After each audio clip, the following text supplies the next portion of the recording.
And I'm outraged, I'm sickened, and I'm saddened by the way Shedeur continues to be treated in the National Football League.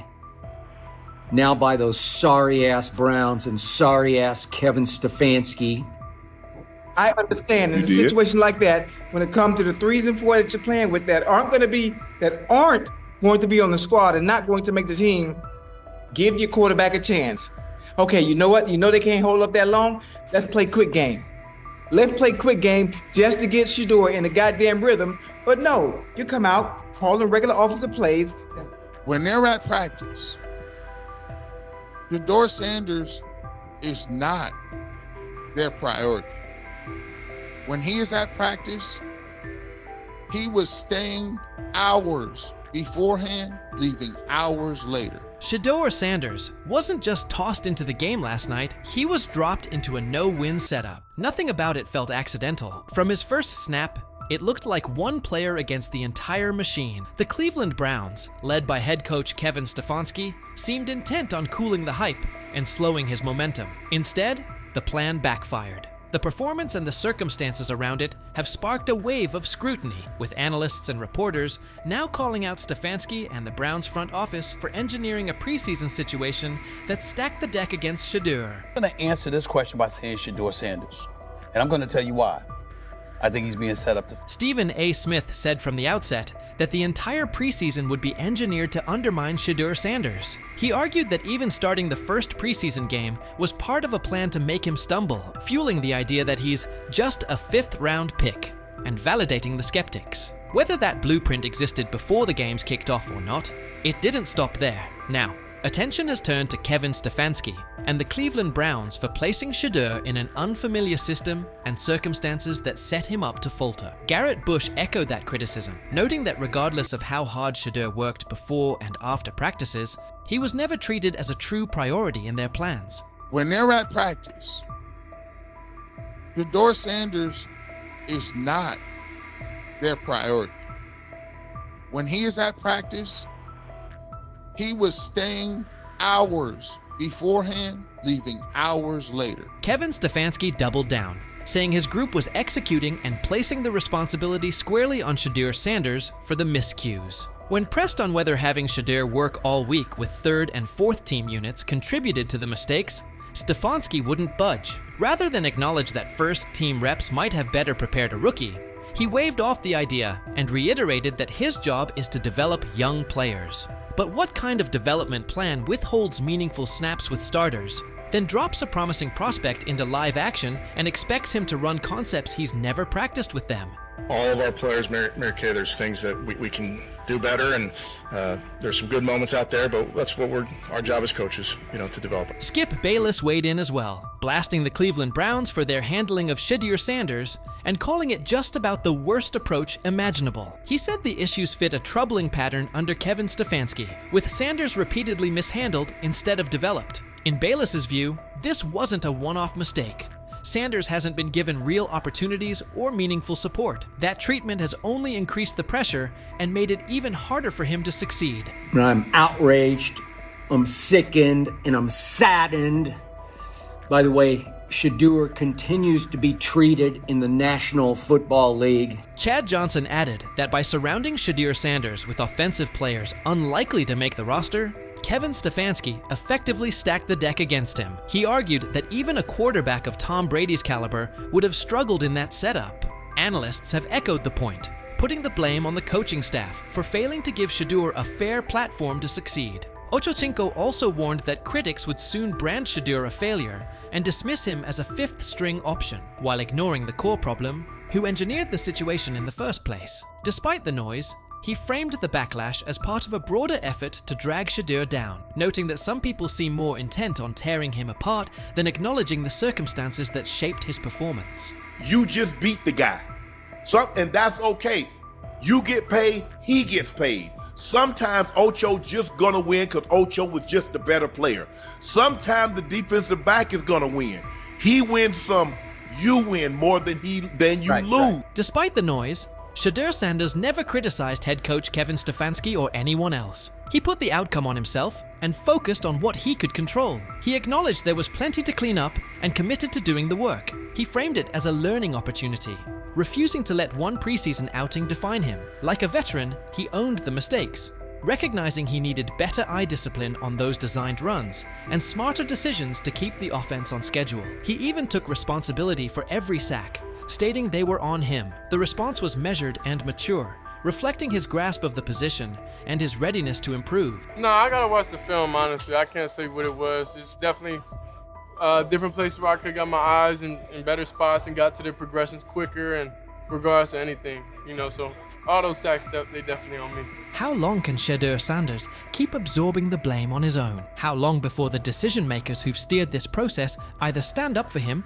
or at least grant him a fair look? More and more voices around the league see this as deliberate. Shedeur cleared the first gauntlet, but he's still tangled in the same net. That's the core problem. Not one preseason outing, but an apparatus that keeps tilting the field. The treatment of Shedeur Sanders forces hard questions about fairness, opportunity, and bias in the NFL. Despite the obstacles placed in front of him, he's responded with poise, owning his performance, identifying areas to improve, and committing to growth. But the larger issue isn't his willingness to learn, it's the structure around him that keeps narrowing his margin for success. His experience with the Browns, being dropped into situations where failure felt pre-written, points to deeper systemic habits.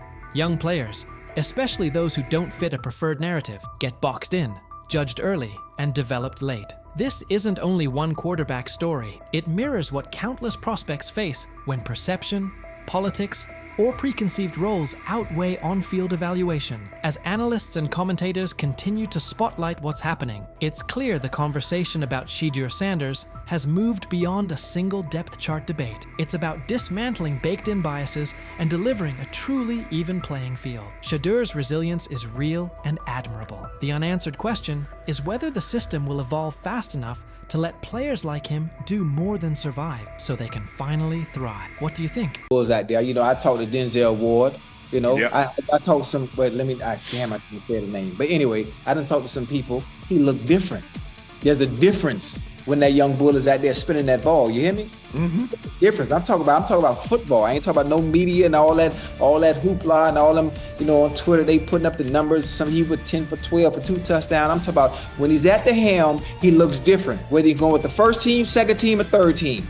It don't matter. From being buried on the depth chart as a fourth stringer to suddenly becoming a standout on the second team, Shedeur Sanders just pulled off the most impressive quarterback comeback since Tom Brady made the world believe he wasn't finished at 40. What is it going to take for you to just buy in to Shedeur Sanders when players all around him are telling you how different he looks, how good he looked, how he just has that aura to him? Because it seems like all the players that are around Shedeur Sanders have nothing but great things to say about him and love him. Because again, he clearly just looks different than the rest of the competition that we've seen. And like I said, the last time I've seen guys go for or say things about a certain player like that, it was Baker Mayfield. So could 12 be that guy? How long until we see 12? Because I feel like it's just a matter of... The same haters who were cheering when he got dropped to fourth string are now scrambling for excuses faster than a glitchy Wi-Fi during the Super Bowl. Get ready, because this isn't just a step up on the depth chart. It's a serious reality check that's got the critics choking on their own words with a big helping of humble pie. Being said, I see some balls coming out of Shedeur Sanders at that game, and I'm like, kind of looks like a guy. Yeah, I'm reading. He can sling it. I see him, some of the veterans, how they talk to him, mic'd up, see what he's doing in the community. Yep. You talking about Njoku there? Njoku, Mike Napier. Once you see, different little interactions and things like that, I know he has the talent. We'll see. It'll be a competition that usually brings the best out of guys, especially young guys. So I'm interested to see how that quarterback situation. I've heard he's been outstanding.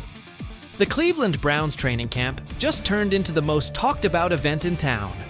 All thanks to Shedeur Sanders, who took his spot as fourth string and used it as motivation for one of the most impressive rises the NFL has seen in years. While everyone was busy counting him out and calling his career dead, Sanders was quietly putting together a performance so good that coaches are saying they haven't witnessed anything like it in the last 15 years. Drafted in the 5th round, all that means nothing when it's time to play football and that whistle blows. He looks different than the rest of the competition. That's what I heard. And I'm talking from a, not Brother Ward, I'm just talking about from sources that's in that room, that's on that field, that's playing the sport. Man, come on, man. Yep, coaches with decades of experience are honestly scratching their heads, trying to figure out how someone goes from being a practice squad afterthought to seriously competing for a starting spot in just a few weeks. Thing is, they never planned on taking him. The problem is, like Ocho Cinco said, you got somebody that has endeared himself to the locker room. And guess what? The difference between him and Tim Tebow, the biggest one, is he can play. He can throw the ball. Tim Tebow running around being an H-back, he can throw the ball. And he's done everything he needs to do. He ain't saying nothing. He ain't rocking the boat. He ain't mad about the reps. He ain't mad about none of that. All the people out there want to see is this, like Tyver said earlier. We want to see what he can do with Jerry Jeudy. That's it. I want to see what he can do with David Njoku. I want to see him with Junkins. I want to see him with the first running backs. If you are cooking, if you are beating down the doors with the 3s and 4s, guess what? You deserve more. That was a bar. It rhymed. It was. Remember when Mary Kay Cabot dropped that bombshell report saying Shedeur Sanders was the 4th string quarterback? The internet blew up faster than a Michael Bay explosion. Critics came out of nowhere, like ants at a picnic, rushing to call his NFL dreams dead on arrival. They claimed he was only shining against guys who'd either end up on practice squads or be out of the league by September. They pointed out he wasn't getting reps in 11-on-11 drills and said he needed to earn his way up the depth chart. Dude, listen, the guy, all I can say is that he goes where the ball's supposed to go and it looks the way it's supposed to look. Mm-hmm. And when I hear that tells me it sounds like the Browns may have got a steal with Shedeur Sanders in the 5th round, because I think he'll have a chance. I'm not saying he's going to be the starting quarterback in September, like week 1 or 2 or whatever it may be early in the year, but I think he's got a chance to develop into something that hopefully would preclude them from having to draft a quarterback first overall or top 5 next year. He said, I see some balls coming out of Shedeur Sanders at that kid, and I'm like, kind of looks like a guy. Yeah, I'm reading. He can sling it. I see him, some of the veterans, how they talk to him, mic'd up, see what he's doing in the community. Yep. You talking about Njoku there? Njoku, Mike Napier. Once you see, different little interactions and things like that, I know he has the talent. We'll see. It'll be a competition that usually brings the best out of guys, especially young guys. So I'm interested to see how that quarterback situation. I've heard he's been outstanding. Funny how the tables have turned. Those same critics are now watching Sanders climb the depth chart like he's scaling Mount Everest with rocket boosters. The guy they wrote off is now the one they can't stop paying attention to. Every completion sends a message. Every perfect throw is a reminder that real talent doesn't stay hidden forever. And with every practice, he's showing that maybe, just maybe, the Browns stumbled upon their hidden gem. One thing for the fans to sit here and hype up Shedeur Sanders, because we all know how we get about certain players that we like. But it's another thing when you hear it from players who are actually on the field, who are actually in the locker room, who are actually next to this guy every single day. Because I'm sure we've all seen the quote by now by Chad Johnson when they were on the nightcap, and he talked to some young bulls. He talked to Denzel Ward. He didn't want to give away his name, but he already did it. And he said that Denzel Ward says he looks different from the rest of the competition. We've already been seeing. When word got out that Shedeur Sanders officially moved up to second-team reps, passing Dylan Gabriel along the way, the shockwaves hit from Cleveland all the way to Canton. This wasn't just some small roster tweak, this was huge. One day he's throwing passes to practice squad guys, and the next he's running with the second team, putting real pressure on the starting quarterback spot.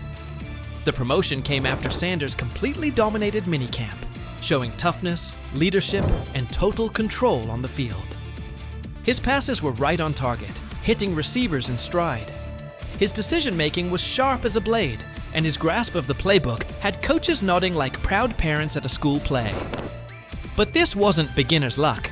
It was steady, calculated execution that the coaching staff just couldn't ignore. And I don't know, there was never no one thought he was this malcontent or like a bag. It wasn't. That was the word. That was kind of what was being said. That was kind of what was being said. No. The pre-draft process was so unorthodox that he didn't go through it all like everyone else did. And I think there's a lot that we can look back on this thing, especially if he becomes a star in this league and say, you could point fingers in a million ways. Not having a pure agent, not having the workouts that everyone else did, going to these teams, not necessarily being as willing to throw the ball when asked at the All-Star games, like that kind of stuff I think might have stung him, it might have turned teams off, but I know. When Stephen A. Smith starts singing your praises, that's when you know you've officially arrived. The ESPN personality, famous for his fiery takes and no-nonsense analysis, didn't just mention Sanders. He gave him the full Stephen A. treatment. He praised Sanders not only for his top-tier football skills, but also for the intangibles that separate the good from the great. This kid's mindset puts him ahead of the pack, Stephen said, with the confidence of someone who's seen enough football to spot greatness from a mile away. He pointed out Sanders' composure, mental toughness, and relentless drive to compete at the highest level. When Stephen A. says, "It's not just about throws and stats anymore," you better believe the whole football world is paying attention. But this stuff wasn't made up. I covered the draft for ESPN. I'm sitting on the desk. It's Shefty, it's Mel, it's me, it's Lewis. I heard some of the same things that Deion Sanders is talking about. And S.A. and Kenton, you know this, we all have relationships. We all have people who tell us information, they help us prepare to do our job. I heard some of the same things. Some of these things weren't necessarily made up, at least I don't think, from the people that I trust who told me these things. And so he said he thought Dillon Gabriel was a little bit better. Y'all, chill out. You're making this combative when there's no need to be combative. The fact that you're only here for Shedeur, okay. The Browns. Yeah, exactly. Yeah. In their mind of logic, we're going to, and I'm pretty sure this same group of people complain about things that don't go their way in other realms of life. As the season draws near, the conversation around Shedeur Sanders is getting more intense, with fans standing firmly behind their quarterback and believing in his potential. On the flip side, some critics haven't held back, calling those supporters naive or even foolish for backing Shedeur before he's had a real shot in the NFL. But sometimes, it's the most passionate voices that stick to what they believe, and Garrett Bush is definitely one of them. Recently, Emmett Golden criticized Shedeur's fans, accusing them of overhyping him and being too defensive. But Garrett Bush wasn't about to let that slide. He clapped back, pointing out the double standard in Emmett's comments. Garrett reminded everyone that Emmett was already pushing for Dillon to be the starter, even though Dillon clearly isn't ready for that spot yet. Garrett's point came through loud and clear. There's no reason to boost other quarterbacks just to downplay what It's sad. If it doesn't fit your narrative, you are the enemy. No room for civil discourse. Shedeur brings to the table. Garrett Bush didn't stop there. He made it clear that the support for Shedeur Sanders isn't just about what he can do on the field. There's a bigger picture. Garrett pointed out that Shedeur has already shown what he's made of off the field, especially with how he carries himself in interviews and press conferences. His leadership, confidence, and presence behind the mic have already made a strong impression. Even though Shedeur hasn't played an official NFL game yet, Garrett Bush didn't hold back when responding to the people still doubting him. He took on every critic, questioning how anyone could look at Shedeur and not see the talent. How are they rating him like this when he's clearly that good? Garrett asked. He called out how unfair and inaccurate some of the evaluations were, saying people were seriously underestimating Shedeur's abilities, and fans weren't just going to stay quiet about it. Garrett made one thing crystal clear. Judging Shedeur so harshly before he's even had the chance to prove himself in the league doesn't make sense. There's a lot of talent there that's just waiting to be seen. He kept driving the point home. Shedeur Sanders isn't just a potential future star. He's ready right now. Garrett said Shedeur has what it takes to be the face of the Browns today. From how seriously he prepares, to his calm under pressure, to how he shows up when it matters most. Everything about Shedeur screams leadership, and that's exactly the kind of player Cleveland needs. Of course, I already think that he's better than the other quarterbacks. Because that move to the 5th round, that's cool. They might have to go along with it, but to me, I think if you ask who got the best tools, I'm going with Shedeur Sanders. Garrett Bush didn't mince words. He made it crystal clear. If anyone comes after Shedeur Sanders' fans without a good reason, they're going to get the same kind of pushback they're seeing now. No filters, no holding back. Garrett wasn't backing off, and he made sure everyone knew just how real the loyalty and dedication of Shedeur's supporters are. He understood that this fan base isn't just rallying behind Shedeur because of his talent on the field. They believe in his character, his grind, and the idea that he can lead Cleveland into a better future. That support runs deep. Not long ago, Colin Cowherd also decided to take a jab at Shedeur Sanders and his fans, and what he said definitely raised eyebrows. Colin went beyond just sharing an opinion. He challenged Shedeur's supporters, telling them to defend him the same way they had for guys like Baker Mayfield and Deshaun Watson on Reddit. But this wasn't some offhand take. Colin took it further, targeting everything Shedeur had worked hard to build. His words didn't feel like simple criticism. They came off as straight-up disrespect toward both the player and the people backing him. Colin's remarks weren't just about Shedeur's game. They were a direct hit on the commitment and belief his fanbase continues to show. 100 miles an hour. Yep. All you fanboys, go ahead. Manziel, Baker, Deshaun Watson, defended it to the hilt on your Reddit account. Sorry. After Colin Cowherd made his bold remarks, it didn't take long for the backlash to roll in. Fans weren't about to let that kind of disrespect slide, especially after he came so hard at Shedeur Sanders and the people who support him. The response on social media was fast and intense, with fans speaking out loudly about how upset and frustrated they were. Colin had to face serious heat for what he said, and it quickly became clear that his shots at Shedeur weren't something fans were going to just brush off or forget. Sharing an opinion about a player's talent or potential is one thing. That's part of what makes sports fun to talk about. Everyone's entitled to their own take, and discussions around player projections are nothing new. But going as far as mocking an entire fan base and calling them dumb? That crosses a line. Critiquing Shedeur's performance is fair game, but insulting the people who believe in him? That's a whole different story. Fans put in time, energy, and emotion into rooting for their favorite players, especially someone like Shedeur, who's already shown so much potential. Calling that kind of loyalty dumb isn't just rude, it completely misses what sports fandom is all about. These fans aren't blindly following someone. They see the work Shedeur puts in, they see the future he could have, and they stand behind him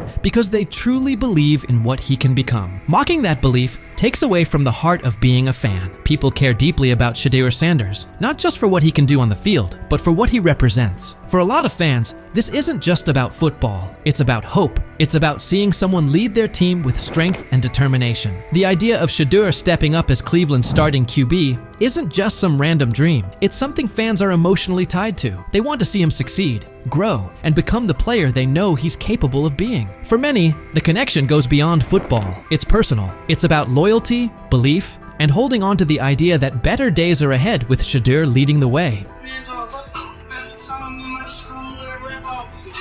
Let me go play once again with your little round. Shedeur Sanders. Shedeur Sanders is all about the hustle, and he's clearly not taking his foot off the gas anytime soon. Even in the offseason, he's locked in. He was recently seen in Miami, completely focused and getting ready for what might be the biggest test of his football journey so far, a four-man battle for the starting quarterback spot. The buzz around him is real, and with so much on the line, Shedeur isn't just showing up, he's showing up with intention, making it obvious he's determined to earn that role. Amid all the talk and debate around Shedeur Sanders, Garrett Bush has stepped up as one of his most outspoken supporters, not just for the player himself, but for the fans who've stood by him. A lot of those fans have taken heat from critics who label their support as blind or misplaced. But Garrett's not just defending Shedeur's skill set. He's standing strong for the fans who truly see something in him. His sharp responses to voices like Emmett Golden aren't just about defending Shedeur, they're about protecting the loyalty and passion of the fan base. Garrett gets that Shedeur's supporters aren't just tagging along for the ride. They see leadership. They see someone who puts in the work, both on and off the field. Their passion comes from real belief in his vision, in his drive, and in the idea that he has what it takes to lead their team forward. Garrett Bush has made his position clear. He's not going to sit quietly while fans are mocked for standing by their guy. His support goes beyond Shedeur. It's about honoring the commitment and spirit of those who believe in him. In a time when fandom often gets dismissed or questioned, Garrett reminds everyone that this kind of connection between a player and their fans is bigger than just wins and losses. It's about belief, it's about unity, and it's about backing someone who represents something greater. So, what's your take on Shedeur Sanders and the fans who are all in on his journey? Do you believe in what he brings to the table, or do you think the hype's getting ahead of the reality? And if you're still unsure, how do you view the energy surrounding Shedeur and the people who support him? Jump into the comments and let us know where you stand.